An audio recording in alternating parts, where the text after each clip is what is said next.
Hello, we've got as far in our introduction to the letters in the New Testament to the letters to the Thessalonians. The first thing that you notice about Thessaloniki, as it is now, is that there appears to have been a fairly small, very unpopular and persecuted group of believers who would very easily feel isolated and discouraged. And so, in both letters, Paul makes a point of calling the Thessalonians a people loved by God. They may feel unloved by society, even by their own family and former friends, but they're loved by God. Then there's, of course, an encouragement to persevere. And the way that that's framed is in terms of, remember what happened when you came to faith. Paul turns up. He doesn't sponge off them. He's not there to make money. He works. He earns his own money. He pours himself into them for the short time that he's there. And during that time, he says, the gospel doesn't just come to you with my words, but with power, with the Holy Spirit, and with an assurance that couldn't have happened any other way, so that the church appears out of nothing. Not, of course, a building, but a gathering of believers who now find themselves set against a far greater group of people who prefer that they did not exist. And so Paul says, actually, the ultimate end will be when Jesus comes back. You won't get wiped out here. Now that's very important for the Thessalonians because they really need hope for the future.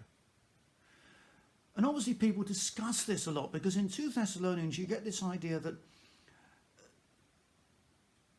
some people are actually saying, well, the day of the Lord's happened, all of that's gone past now and we're on our way out. And instead what Paul says is no. No, the day of the Lord is to come. This is the day when Jesus brings down the curtain on human history. And that day is going to be preceded by what is described in 2 Thessalonians as the man of lawlessness, this idea that there will be a supernatural power which will rise upon the earth to deceive pretty much anybody spiritually who's not part of the true church. And that's going to be a seriously difficult time for the church, and it's going to be a seriously difficult time towards the end of human history, but that time will pass. But it is not yet, and it's not yet come. Thessalonians, be encouraged. The Lord is with you. And so then there's a couple of things that Paul wants to say to the Thessalonians. Firstly, you've got to persevere. You can't go into some super spiritual mode. Oh, well, the day of the Lord is happening and I don't need to worry anymore about the rest of life. So he even says in 2 Thessalonians 3, if people have given up work, well, then they don't eat. Don't provide for them as if they're entitled to anything. This is interesting because he doesn't say this elsewhere, so there's a particular concern here about people setting themselves up as super spiritual people. And it seems to be a particular problem that the Thessalonians have. And, you know, in the church today, you can get people who set themselves up as spiritual authorities outside of the authority of the church.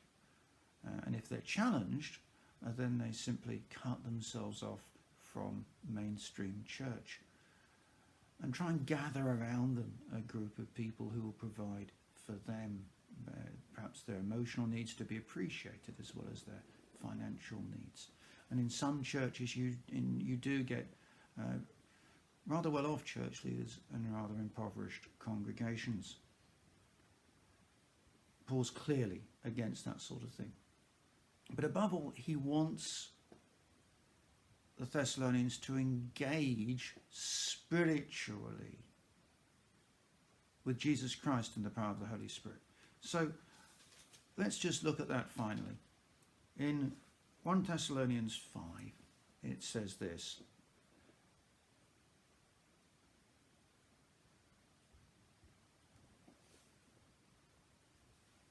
respect those who are over you in the Lord and who admonish you. Hold them in high regard in love because of their work.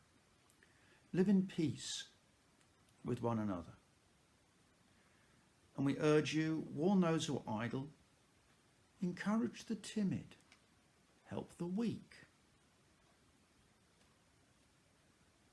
Be patient with everyone.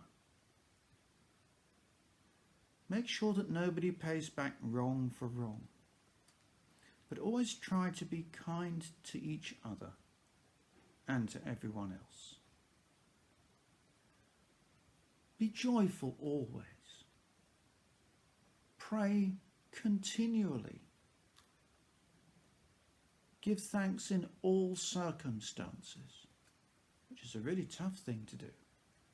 We don't give thanks necessarily for the circumstances.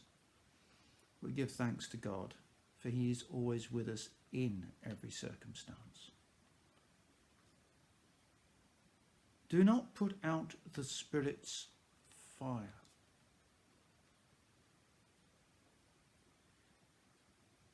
Do not treat prophecies with contempt. Test everything. Hold on to the good. Avoid every kind of evil. And God will preserve his people as we seek to walk in his ways, both pastorally caring and spiritually on fire, until Jesus comes again.